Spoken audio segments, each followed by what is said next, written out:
I come to you from the celestial heavens today. If you watch my recent episode on celestial phenomena connected to price action, then you might find the unique twist of this episode even more unusual. Unusual in the blast into the cosmos kind of fun.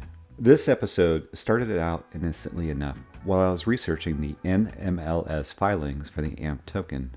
And while I intended to cover the quiet steady growth of the AMP token, I uncovered something even crazier for Anchor. This episode does not link AMP token to Anchor in some new way. No, instead, we link Anchor to the cosmos by way of an accident. Looking over the YouTube search results, I did not find much of anything about this topic, and yet that's really not at all how this episode began.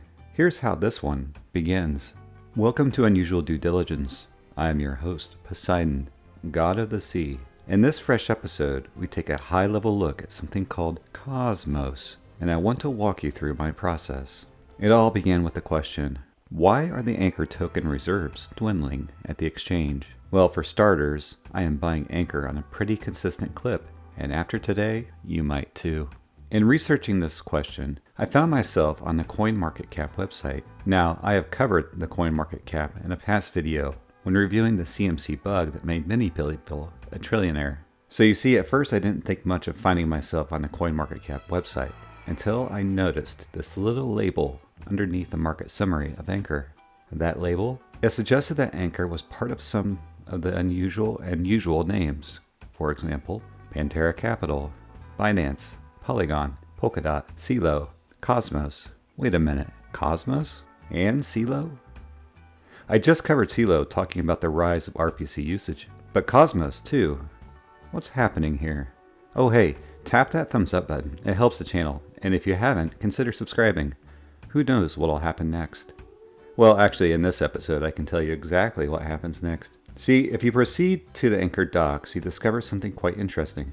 The docs are edited within the last few months, which gives us a feel for some recency. And if anyone at Anchor is watching, there's a typo on this page. But let's keep going. On the screen is the Anchor definition of Cosmos. It is, quote, in other words, Cosmos is an ecosystem of blockchains that can scale and interoperate with each other. Before Cosmos, blockchains were siloed and unable to communicate with each other. They were hard to build and could only handle a small amount of transactions per second. Cosmos solves the problem with a new technical vision, end quote. There's more, and here's where Celo comes in.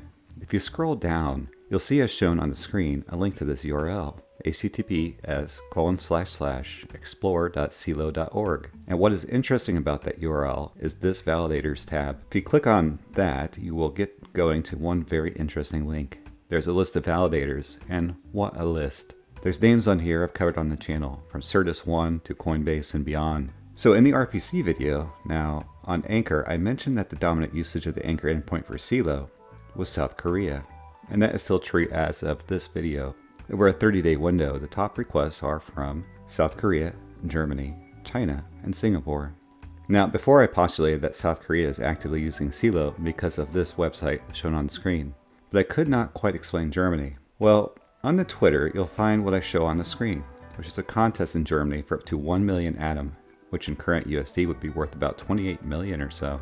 Let's pause here and go back to my original question. Why are the Anchor reserves dwindling on the exchanges? What do I mean by that? What I mean is the excellent snapshot reports that a user by the name of The Real Shuriken provides on Reddit. Here's what I mean. 2 months ago, the exchange reserves were at 885 million, and then about a month ago and change, they were at 850 million. Around 28 days ago, they were at 774 million. 14 days ago, the reserves, they were at 736 million. And 1 day ago, as of this episode, the reserves are down to 650 million. According to this chart, if you run simple linear equation forward, the exchanges will exhaust their holdings this year, right around the time the total coin supply is unlocked. Anchor has a fixed supply of 10 billion tokens, meaning the adoption rate is going up, but the fuel source for that adoption is fixed. We are going to the cosmos, friends. Anchor has some connections into the Cosmos and Celo ecosystems that require further analysis. While I don't know what planet we will end up landing on, I do know this. This is Unusual Due Diligence. I am your host Poseidon, god of the sea. In this episode, I link together Anchor to the Cosmos network, only to then tie it all back together in one apparent mystery.